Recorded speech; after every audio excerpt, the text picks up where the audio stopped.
Le feu ne détruit pas alors, il le purifie. De même, les épreuves qu'Allah t'envoie ne viennent pas pour t'éteindre, mais pour brûler ce qui t'empêche de briller. Chaque douleur a un secret, chaque perte une sagesse cachée. Et si ce que tu vis aujourd'hui n'était pas une punition, mais la préparation silencieuse d'une bénédiction? Allah dit, en vérité, c'est dans le rappel d'Allah que les cœurs trouvent la quiétude. Sourate Ar-Ra'd 28. Ces mots ne sont pas une simple consolation, ils sont une clé qui ouvre la porte du repos intérieur à celui dont le monde s'effondre. Mais combien les récitent sans en goûter le sens? Combien de cœurs murmurent le nom d'Allah sans que la paix ne descende? Le rappel d'Allah, le zikr, n'est pas seulement une parole répétée sur les lèvres, c'est une présence dans le cœur, une lumière qui se rallume dans l'obscurité des épreuves. Lorsque tout autour de toi devient instable, le zikr est l'encre qui empêche ton âme de sombrer. Ibn Qayyim disait « Le zikr pour le cœur est ce que l'eau est pour le poisson. Que serait le poisson sans eau ?» Ainsi est l'homme sans le rappel d'Allah. Il suffoque dans le vacarme du monde. Tu cherches la paix dans les choses, mais la paix ne réside que dans le souvenir de celui qui donne les choses. Tu cherches l'apaisement dans la réussite, mais le succès sans Allah est un mirage. Il brille de loin et brûle de près. Les épreuves ne sont pas venues pour te briser. Elles sont venues te dépouiller de tout sauf Allah. Elles retirent les soutiens illusoires, les appuis fragiles, jusqu'à ce qu'il ne reste plus que la vérité nue, la ilaha illallah. Et c'est dans cette nudité spirituelle que naît la vraie sérénité. Quand tu ne t'appuies plus sur rien de ce qui tombe, tu t'appuies enfin sur celui qui ne tombe jamais. Et quiconque place sa confiance en Allah, il lui suffira. Sourate At-Talaq 3. Cette confiance, le tawakkul, n'est pas une simple espérance, c'est une certitude intime que tout ce qu'Allah fait, même quand cela blesse, conduit vers le bien. Car celui qui t'épreuve t'aime, celui qui t'enlève te purifie, et celui qui te retarde te prépare. Ibn Taymiyyah disait « L'âme ne goûtera jamais la liberté tant qu'elle n'aura trouvé sa joie dans le décret d'Allah. » C'est cela la quiétude véritable. Non pas l'absence de douleur, mais la paix au milieu de la douleur. La conscience que derrière chaque perte, il y a une main invisible qui guide, une sagesse qui dépasse ta vue, un amour qui veille dans le silence. Le Coran ne dit pas que le cœur trouve la paix dans la richesse, ni dans les relations, ni dans la gloire. Il dit dans le rappel d'Allah. Parce que le rappel, c'est le retour. Et le retour, c'est la guérison. Quand tu fais zikr, tu ne te contentes pas de prononcer le nom du Seigneur. Tu le fais descendre dans ton chaos intérieur. Chaque subhanallah nettoie une inquiétude. Chaque alhamdulillah répare une blessure. Chaque Allahu Akbar relève une âme tombée. Et alors, même si le monde s'écroule, ton cœur demeure debout, car il repose sur une fondation éternelle. Quand tout te quitte sauf Allah, ce n'est pas la fin. C'est le commencement d'un lien que rien ne peut rompre. C'est là que la foi se dévoile, pure, nue, brûlante comme la flamme d'une chandelle dans la nuit. Car celui qui se souvient d'Allah dans le tumulte voit la paix descendre comme une pluie silencieuse sur son cœur. Et sous cette pluie, tout reprend vie, la patience, la gratitude, la confiance. C'est ainsi que le rappel d'Allah transforme la douleur en prière et le chaos en lumière. Ton cœur est testé par la perte, ta patience par le retard et ta sincérité par le silence d'Allah. Ces trois épreuves sont les miroirs dans lesquels ton âme se révèle. Elles ne viennent pas pour t'humilier, mais pour te montrer où tu en es réellement avec ton Seigneur. Ce n'est pas ton apparence qui est testée, ni même tes paroles, mais ce que ton cœur cache lorsque personne ne te voit. Tu dis que tu crois? Alors Allah te montrera si ta foi résiste à la tempête. Car la foi ne se mesure pas dans les jours de lumière, mais dans les nuits où tu ne comprends plus rien. C'est facile de dire Alhamdulillah quand tout va bien, mais quand la prière devient lourde, quand le duha reste sans réponse et que ton âme se fatigue, là se dévoile la vérité de ta croyance. Ibn al-Qayyim disait « Quand Allah t'éprouve, il ne veut pas te punir, mais te purifier. Alors pourquoi fuis-tu ce qui vient pour te laver, Pourquoi crains-tu ce qui vient pour t'élever? Les larmes que tu verses ne sont pas des signes de faiblesse, mais les gouttes de la purification intérieure. Regarde ton cœur. Combien d'attachements y sont encore accrochés? Combien d'orgueil s'y cache sous des prières en apparence sincères? Allah t'éprouve pour détacher ces chaînes invisibles, jusqu'à ce que ton amour ne soit plus mélangé à rien d'autre que lui. Parfois, il retarde pour t'enseigner la patience. Parfois, il t'enlève pour t'enseigner la gratitude. Parfois, il se tait pour t'apprendre à écouter ton propre cœur. Le silence d'Allah n'est pas une absence, c'est une réponse sans mots, un examen du cœur dans lequel il observe. Vas-tu persister dans ton dhikr, même quand tu ne ressens plus sa présence? Vas-tu garder la prière, même quand tu n'en vois plus les fruits? Vas-tu continuer à espérer, même quand ton espoir semble inutile? C'est cela le test. Non pas de croire quand tu vois, mais de croire même quand tu ne vois plus rien. Ce silence est un feu, et dans ce feu, ton ego brûle, ton attachement fond, ta foi se clarifie. Celui qui en ressort léger. Celui qui résiste reste prisonnier de lui-même. Le cœur, quand il est privé de réponse, révèle ce qu'il adore vraiment. Certains adorent le don, pas le donneur. Certains adorent le soulagement, pas la sagesse. Mais le croyant véritable apprend à aimer le décret autant que le bienfait. El-Ghazali disait « Celui qui connaît Allah trouve dans la privation la même douceur que dans la faveur. » Alors quand Allah te prive, ce n'est pas qu'il t'oublie, c'est qu'il t'affine. Il veut que tu deviennes capable de l'aimer sans condition, de le louer même au cœur du manque. Et ce manque en vérité est une école où tu apprends la sincérité, la patience et la confiance absolue. Car la foi ne se construit pas sur les réponses d'Allah, mais sur la fidélité à Allah, même quand le ciel reste fermé. Si tu pouvais voir avec les yeux de l'au-delà, tu comprendrais que chaque épreuve était une miséricorde déguisée, que chaque retard cachait un cadeau, que chaque silence portait une sagesse que ton cœur devait entendre avant tes oreilles. Alors ne cherche pas seulement à sortir de l'épreuve, cherche à sortir meilleur de l'épreuve. C'est là que ton cœur se purifie et que la foi cesse d'être un mot pour devenir une lumière. Regarde les prophètes. Aucun d'eux n'a goûté à la gloire sans avoir d'abord connu la solitude. Aucun n'a été choisi sans avoir d'abord été brisé. Youssouf alayhi salam fut trahi avant d'être élevé, jeté dans un puits par ses frères, vendu comme esclave, accusé injustement, enfermé dans l'ombre d'une prison. Mais dans chaque descente, Allah a préparé son ascension. Le puits n'était pas une fin, mais un passage. La trahison n'était pas une humiliation, mais une purification. Et c'est dans cette obscurité que Youssouf a pris la lumière du tawakkul. Quand tout le monde l'avait oublié, Allah, lui, ne l'oublia pas. Et le jour où les portes de la cellule s'ouvrirent, il ne sortait pas un homme brisé, mais un serviteur affermi. C'est dans la prison qu'il a trouvé la liberté intérieure et dans la perte qu'il a découvert la providence. Moussa alayhi salam fut rejeté avant d'être envoyé. Sauvé des eaux alors qu'un tyran exterminait les enfants, il grandit dans la maison même de celui qui voulait sa mort. Subhanallah, qui aurait pu prévoir un tel plan? Chassé de l'Égypte, exilé dans le désert, il pensait fuir le danger, mais en vérité il fuyait vers sa mission, car c'est dans le silence du désert que la voix d'Allah l'appela. Chaque solitude dans ta vie porte le même secret. Allah t'isole parfois pour te parler sans intermédiaire. C'est quand le monde se tait que la révélation se fait entendre.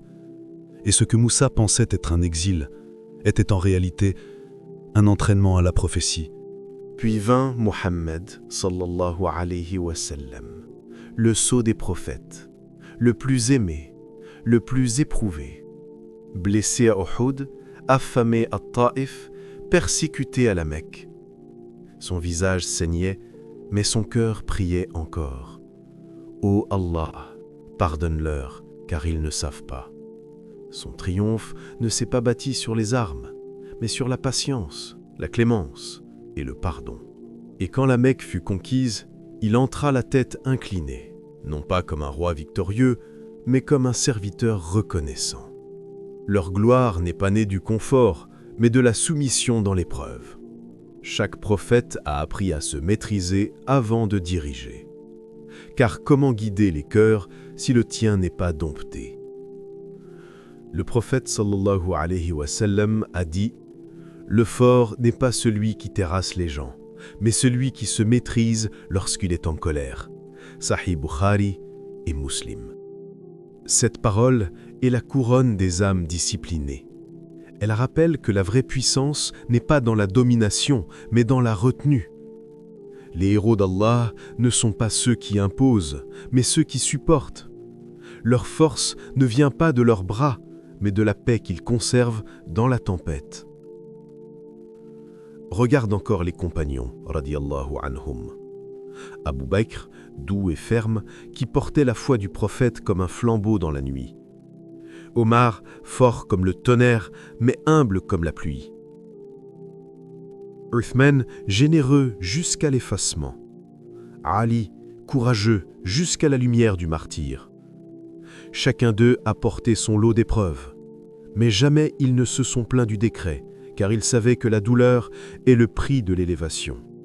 Ils avaient compris que l'honneur n'est pas dans le trône, mais dans la prosternation. Leur héritage ne réside pas seulement dans leur victoire, mais dans leur endurance, leur patience, leur constance. Ils sont les témoins vivants que la foi ne protège pas de la souffrance, elle la transforme. Et toi, lorsque tu es blessé, rejeté, oublié, rappelle-toi qu'avant toi, les meilleurs ont traversé ces mêmes chemins. L'épreuve n'est pas le signe qu'Allah t'a abandonné, mais la preuve qu'il te façonne. Celui qu'Allah prépare, il le fait passer par le feu, non pour le consumer, mais pour en faire un phare. Et c'est ainsi que les prophètes, les justes et les véridiques ont brillé dans la nuit de leur époque. Car la blessure est le lieu où la lumière entre dans le cœur. Et celui qui l'accepte devient à son tour un guide pour les autres. L'épreuve est un miroir. Elle ne vient pas pour te détruire, mais pour te révéler. Elle t'arrache les masques que la routine t'a fait porter et te renvoie le reflet nu de ton âme. Quand tu regardes ce miroir, ne détourne pas les yeux, car ce que tu y vois est la vérité de ton état devant Allah. Ce n'est pas l'épreuve qui te blesse, c'est ce qu'elle met en lumière en toi. Si tu vois la peur, purifie-toi par la prière. Car la prière est l'abri du cœur tremblant. Elle transforme le vacarme de tes inquiétudes en un silence habité par la présence. Chaque prosternation dépose un poids invisible. Chaque Allahu Akbar t'élève au-dessus de ce qui te fait peur. Si tu vois la colère, apaise-toi par le dhikr. Répète le nom d'Allah jusqu'à ce que ton feu intérieur devienne une flamme douce qui éclaire au lieu de brûler. Le dhikr est une pluie qui tombe sur les braises du cœur. Il ne supprime pas la colère, il la transforme en énergie maîtrisée, en force dirigée vers la patience. Et si tu vois la priorité, incline-toi devant ton rayab, car la prosternation est le remède du cœur hautain. Aucune arrogance ne survit quand le front touche la terre pour celui qui a tout créé. La poussière devient ton écriture d'humilité. Et dans cette poussière, tu redécouvres ta grandeur, celle d'un serviteur sincère. El-Ghazali disait « Le cœur ne devient limpide qu'après avoir goûté la douleur. » Oui, la douleur polit l'âme. Elle racle les impuretés. Elle efface les illusions. Elle creuse des sirons où la lumière pourra enfin couler. Sans elle, ton cœur resterait dur, opaque, incapable de ressentir la douceur du rappel. Le cœur purifié ne fuit plus l'épreuve, il la contemple. Il comprend que derrière chaque secousse se cache une main qui façonne, et plus le coup semble dur, plus la forme devient belle. Car Allah ne brise jamais sans reconstruire. Il ne retire jamais sans donner plus grand. Il ne fait pas souffrir pour t'éloigner, mais pour t'amener là où ton amour devient vrai. Regarde la terre après la pluie. Avant, Elle était dure, craquelée, sans vie. Mais après les larmes du ciel, elle refleurit. Ainsi est ton cœur. C'est dans ces fissures que naissent les jardins de la foi. La douleur, quand elle est vécue avec patience, devient lumière. Elle ne t'abaisse pas, elle t'approfondit. Chaque larme versée pour Allah est une graine d'éternité plantée dans ton âme. Et de cette graine, un jour, naîtra une paix que nul vent ne pourra déraciner. Ne cherche donc pas à fuir l'épreuve, cherche à en extraire la sagesse. Elle est le livre secret où Allah t'enseigne ce que les mots ne peuvent traduire. Et chaque page de ce livre est écrite avec l'encre de ton endurance et l'encre de tes prières. La douleur t'apprend la tendresse, la perte t'apprend la gratitude, l'attente t'apprend la confiance. Tout ce que tu vis te conduit vers lui, si seulement tu lis entre les lignes de ton destin. Il y a dans chaque battement de ton cœur un appel silencieux d'Allah. Reviens à moi. Et quand tu réponds, quand tu t'agenouilles dans la nuit, quand tu dis Alhamdulillah même les yeux mouillés, alors le miroir devient clair et tu vois enfin ce que tu étais venu chercher. Non pas la paix autour de toi, mais la paix en toi. Alors demande-toi, que restera-t-il de tes paroles au jour du jugement ? Tes discours, tes colères, tes ambitions, que pèseront-ils face au poids d'une seule intention sincère ? Que restera-t-il de ton image quand les masques tomberont, quand les yeux se tourneront vers la lumière et que chaque battement de ton cœur sera exposé devant celui qui connaît tout ? As-tu dompté ton ego ou est-ce lui qui te domine ? Tu le nourris chaque jour par la colère, la vanité, le regard des autres. Mais combien de fois l'as-tu affamé par la prière, par le silence, par la patience ? Ton ennemi le plus dangereux n'est pas à l'extérieur, il bat dans ta poitrine. Et celui qui n'a pas maîtrisé son nafs ne pourra jamais goûter la liberté. Le prophète sallallahu alayhi wa sallam a dit « Le vrai combattant est celui qui lutte contre son âme pour Allah. » Sahih Ahmad. Cette guerre-là n'a ni épée ni drapeau.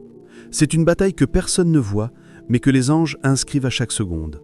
Chaque fois que tu retiens une parole inutile, que tu pardonnes une offense, que tu détournes ton regard d'un péché, tu gagnes une victoire, invisible, que seul Allah connaît. Et pourtant, combien d'entre nous ont oublié le but ? Combien vivent comme si la mort n'était qu'une idée et non une certitude ? Chaque jour qui passe est une feuille arrachée du livre de ta vie. Et ce livre, un jour, sera lu à haute voix devant ton Seigneur. Allah dit « Quiconque place sa confiance en Allah, il lui suffira. » Surat al-Talaq 3. Cette promesse est un océan dans une seule phrase. Elle signifie « Ne crains pas de perdre ce que Allah t'a ordonné d'abandonner. Ne t'inquiète pas de ce que tu ne contrôles pas. Le monde entier peut te tourner le dos, mais si Allah te regarde avec miséricorde, alors tu n'as rien perdu. Sois de ceux qui marchent avec confiance, même quand le sol tremble sous leurs pas. De ceux qui prient, même quand leur cœur se brise, car ils savent que Allah entend les larmes avant les mots. Sois de ceux qui se relèvent encore et encore, parce qu'ils ont compris que tomber n'est pas échouer, mais refuser de se relever, oui. Ne maudis plus l'épreuve, elle est le marteau du forgeron divin. Elle frappe, elle plie, elle brûle, mais c'est pour donner à ton âme la forme que Allah a choisie. Chaque difficulté que tu traverses est un atelier secret où Allah travaille sur ton cœur. Et si tu savais ce qu'il prépare, tu remercierais même pour les coups que tu ne comprends pas. Ibn Qayyim disait « Si le croyant voyait le plan d'Allah pour lui, son cœur fondrait de gratitude. Remercie celui qui par l'épreuve forge ton âme comme le feu forge l'acier.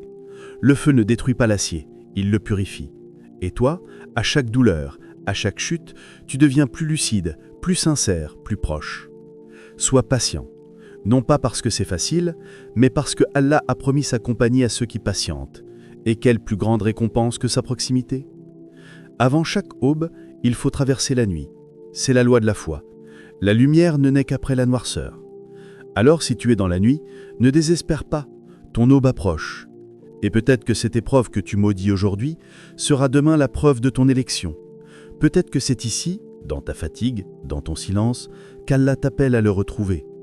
Sirat al-Fajr, là où les cœurs se relèvent avant l'aube, là où chaque mot ranime la foi, et chaque épreuve devient lumière.